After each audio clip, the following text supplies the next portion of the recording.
Hey there guys, it's Liam here from KraieGaming, and this is my gaming news. I'm going to have to make it quick because I need to get a shower and it's about 20 past 2 in the morning. My hair is disgusting and yeah, I just wanted to get this done before I forget it so I can upload it later on today. So let's get started with WoW news. Raid testing and preview videos are now available, which indicates that raid testing has actually started. For the Mr. Pandaria raid, so you can get some ideas of the tactics and possibly make up your own guides from these videos. Also, there's been lots of Q&A content released on the MMO Champion. This includes things like stat changes, reasons why classes don't do certain things, why specs don't do certain things, and stuff like that, which could be quite interesting. One thing I found really interesting about it is a possibility of getting Battle.net friends via Facebook or Twitter,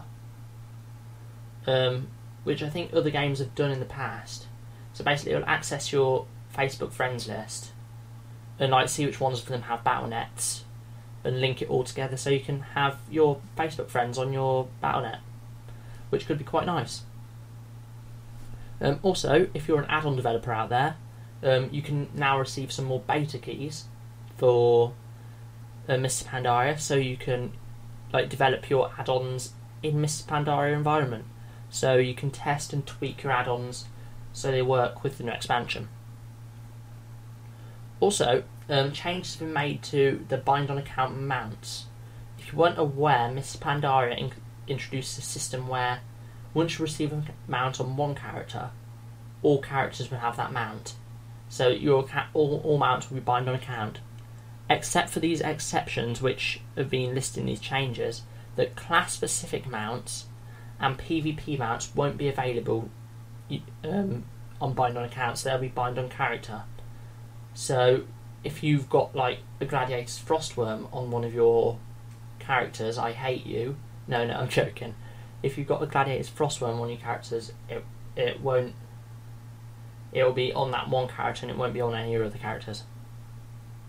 Also, an unofficial box art has been released for Mr. Pandaria, and this features like a magenta background with like a panda in the Blizzard circle thing, like the circle, the circle. It's got like a circle frame. It's got a panda in it, as you'd expect, and it's got the classic World of Warcraft logo art, say Mr. Pandaria in green writing and stuff. But again, that's unofficial, and it might not be the official release. But then, on a more official note, the PC specs have been released for Mr. Pandaria, and Blizzard recommends the minimum requirements are either a dual-core processor. No, wait, let's start again. The minimum requirements are a dual-core processor, up from the previous minimum requirement of a 1.4 GHz single-core processor, and if you need a new processor, this could cost you about £50. Use online conversion tools to convert to your currency if you need to. The minimum RAM requirement will be 2 GB, up from the previous minimum requirement of 1.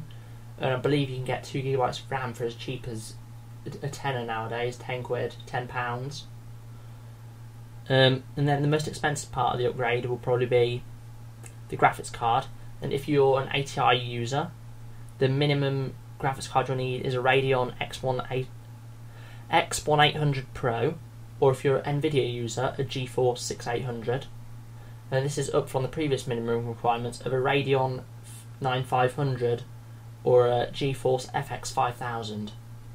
And this a new graphics card could cost you about £50 at most if you want to get this upgrade. Next, your hard drive space will still be the same, so you won't need to dish out on a new hard drive. But overall, if you want to upgrade your computer so Pandaria will run, and none of these specs are met by your computer, then it will cost you about £80 probably, which isn't breaking the bank, to be honest. Next, new Tiller quests have been added, 7 of them to be precise. If you didn't know who the Tillers are, they're a panda faction.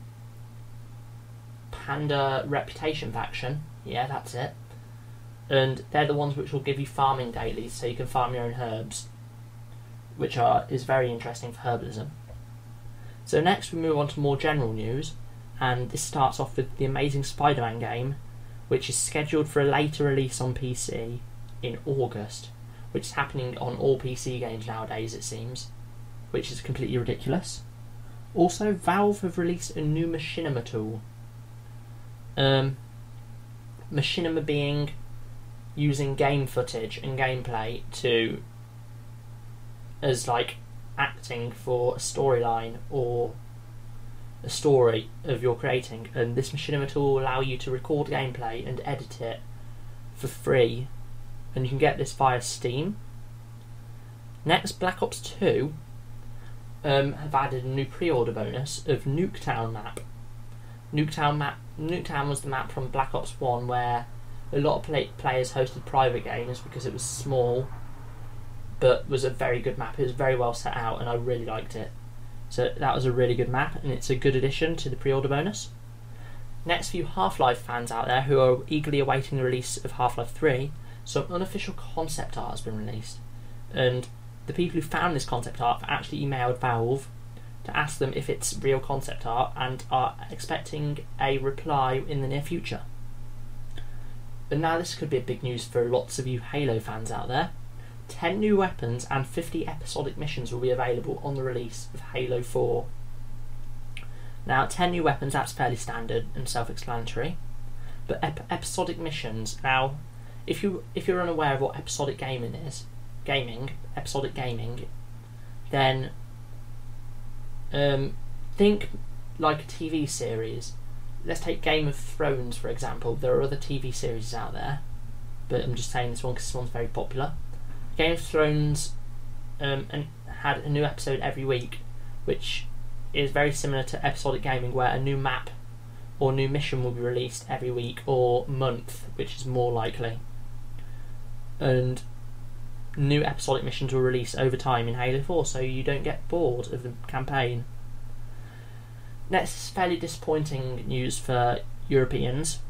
The Journey Collector's Edition is not for release in Europe. The developers of Journey have announced that it wasn't their decision and they were forced to do it, which I want to hear more about, because that seems rather interesting, to be honest. But Journey was a PS3 exclusive game on the marketplace for £10, and it was a very good game. It was very artsy and it was one of the most beautiful games I've seen in ages.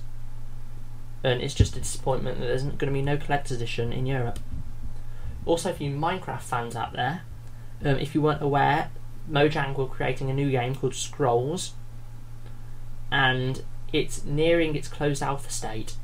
So this means soon Mojang will be inviting friends and family and selected developers and selected players in the community to test Scrolls, which will be their new release sometime in the future.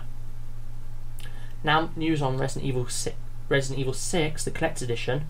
The actual contents of the Collector's Edition have been announced, and this includes a zombie steelbook. Now, I'm not sure what a steelbook is, but I think it might be a metal case for the game, and obviously the game will be included as well. It'll also include a concept art book, because every single Collector's Edition in the world contains concept art. Also, there'll be Avatar DLC for the 360 edition, so you'll be able to dress up like one of the characters in Resident Evil. And it'll also, or if you're a PS3 gamer, then it'll include an exclusive theme. Also, real metal emblems for each of the squads in the game will come with it, all in frames, and they'll all be signed by the lead producer of Resident Evil 6. Now, an interesting thing about Resident Evil 6 Collector's Edition is the fact that it will come with an actual real-life hoodie that you can wear, which is very unique for Collector's Edition, and I want to see more Collector's Editions doing that, to be honest. Next, Dragon's Dogma, a game which has only been out for about a month, now has a confirmed sequel, which could be interesting. I've personally not played the game itself, but I really want to, and I'll probably get it within the month. And finally, Assassin's Creed 3 is scheduled for a late release on PC as compared to consoles, which again is ridiculous. The only reason I can think that this is happening a lot recently is because of the rising increase of crack teams and hackers trying to break DRM, but DRM is always going to be broken, so I think they should just lay off the DRM. Just let everyone play, because it's going to be broken in the end anyway. So they might as well just leave it out, or just make it difficult so they can make the most profit at the beginning as they can before the hackers actually crack it. So that's been my gaming news.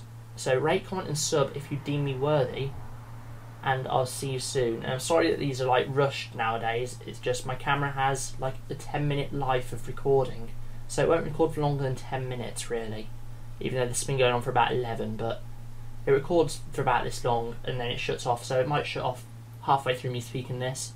So again, rate, comment and sub if you deem me worthy, and I'll see you next time.